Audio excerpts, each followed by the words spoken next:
Let's start by completing the CSU and UC application. Regarding the application timeline, the CSU application submission period is from October 1st to November 30th. There is no need to submit official transcripts. You must self-report your grades, and you'll be required to submit your final transcript once you commit to the school. SAT and ACT scores aren't required to establish the admission eligibility of California residents with a high school GPA of 3.0 or higher, but it is recommended to take and submit SAT and ACT scores regardless of your GPA, and no essays are required. The Educational Opportunity Program, or EOP, provides assistance through mentorship, academic programs, financial assistance, counseling and advising, and other support services to first-generation, low-income, or educationally disadvantaged students. Please indicate your interest in the EOP program on your Cal State application. Here is the homepage for the Cal State application. We will be going over a few topics that will be important to know. Once you click on the button to apply, you will be directed to this page where you will create your account. This page will allow you to select which Cal State colleges you want to apply, which majors you select, which delivery format, meaning either in person or online, and which start term. This is your main application dashboard where you will input your personal information, academic history, any supporting information you may have, and program materials. This is the achievements section where you can input any awards, honors, presentations, publications, or scholarships you have earned. It will be important to keep track of all of this throughout your high school career. We will now talk about the UC application. With regards to the application timeline, the UC application opens August 1st and the submission period is from November 1st to 30th. There is no need to submit official transcripts. You must self-report your grades, and you'll be required to submit your final transcript once you commit to the school.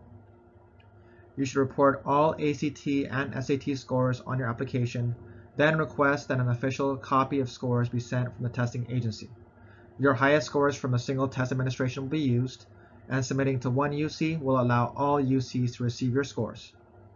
UCs will waive fees for up to 4 campuses for students who otherwise would not be able to apply for admission. Similar to the Cal State system, the UCs also offer an educational opportunity program which provides assistance to students who are first generation, low income, or educationally disadvantaged.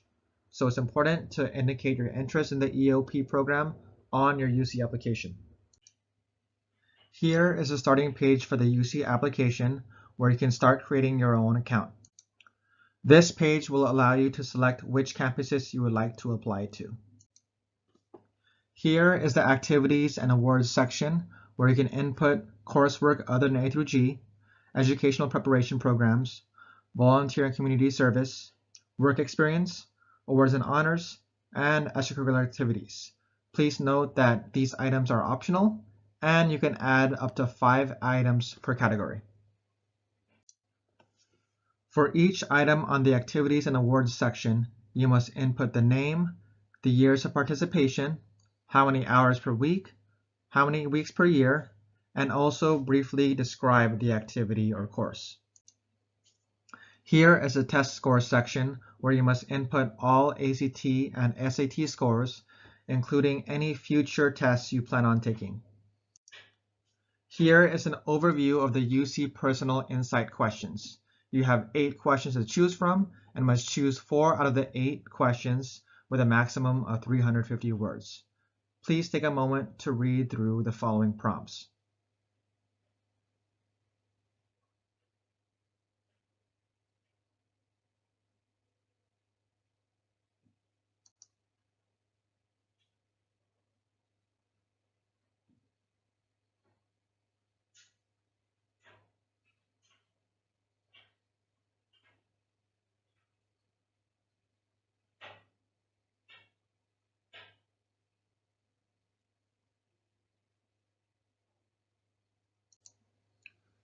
Now we will be talking about completing the private school and out-of-state applications. You can apply to private and out-of-state schools by either using the Common Application, the Coalition Application, or individual applications supplied by each college. You may need letters of recommendation from your counselor and teachers. You will generally need to submit transcripts along with your application, so please speak to your school registrar or counselors on how your transcript will be delivered. With regards to essays, you generally will need to write one main essay, followed by supplemental essays depending on the colleges you're applying to.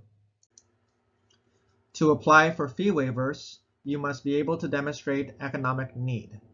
Please read through the following list to see if you qualify.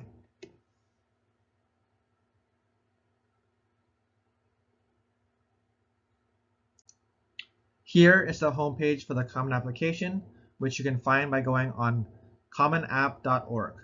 This application is used by over 700 colleges. Here is the Common App tab, where you can input your personal and academic information. Here is the My Colleges tab, where you can find more details about applying to each college, such as application deadlines and any supplemental questions you may have to answer. Here are the Common Application essay prompts for the 2017-2018 cycle. You must choose one essay to answer, and the maximum word count is 650 words. Please take a moment to read through the following prompts.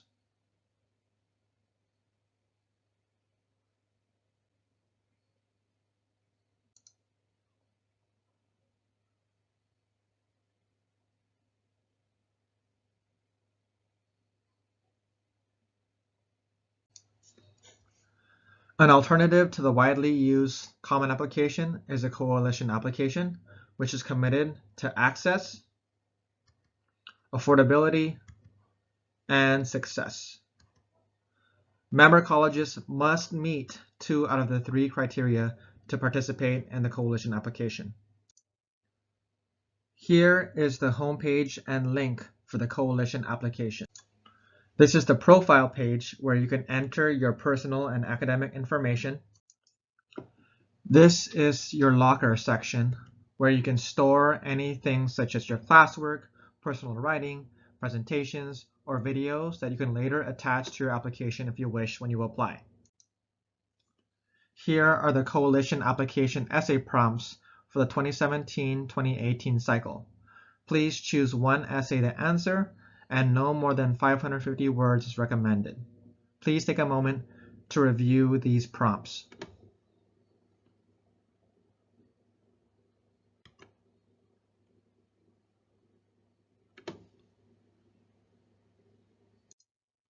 What are the main differences between the Coalition Application and the Common Application?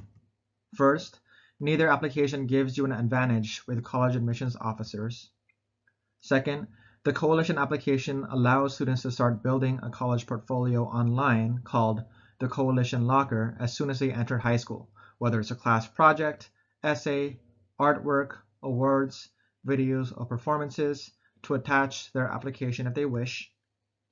Both the Coalition and Common App require similar essay prompts, with both giving you the option to select a topic of your choice.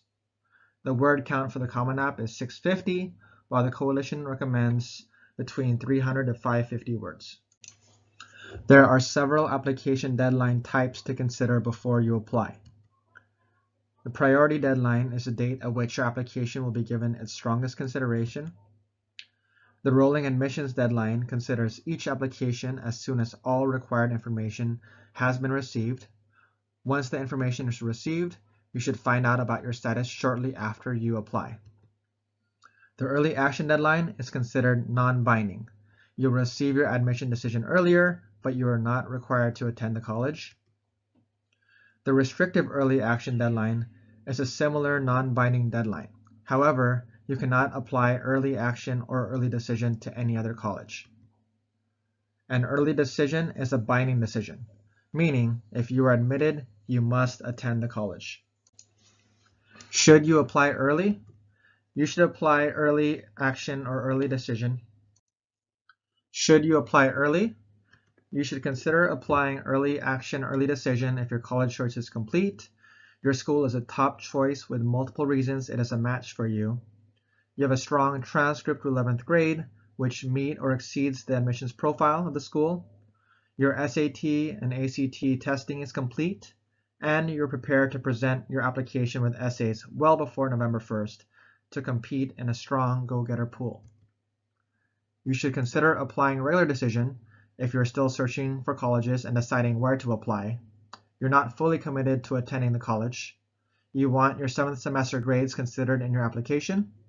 You still need to complete your SAT and ACT tests, and you need more time, 2 additional months, to complete apps thoroughly and complete your essays. The benefits of applying early are that you can reduce time waiting for a response, you can save time and expenses of submitting multiple applications after the fact, and you can reassess your options and apply elsewhere if you're not accepted. The drawbacks is that you have the pressure to decide that you want to attend, you have reduced financial aid opportunities, there's a time crunch for early deadline and other application, and you may have senioritis, meaning you may be slacking off your senior year. Now's the time to input your application deadlines using Naviance. Go ahead and log into your account. This will take you to your page where you can go ahead and click on the Colleges tab. Afterwards, you can go ahead and input your decision type, whether it's rolling, priority, early decision, early action, restrictive early action, or other. Your action plan for this section is to complete a quiz demonstrating your knowledge of completing the different types of four-year college applications, and to mark down if you're applying early action, early decision, or regular decision to the colleges you are applying to on your Naviance account.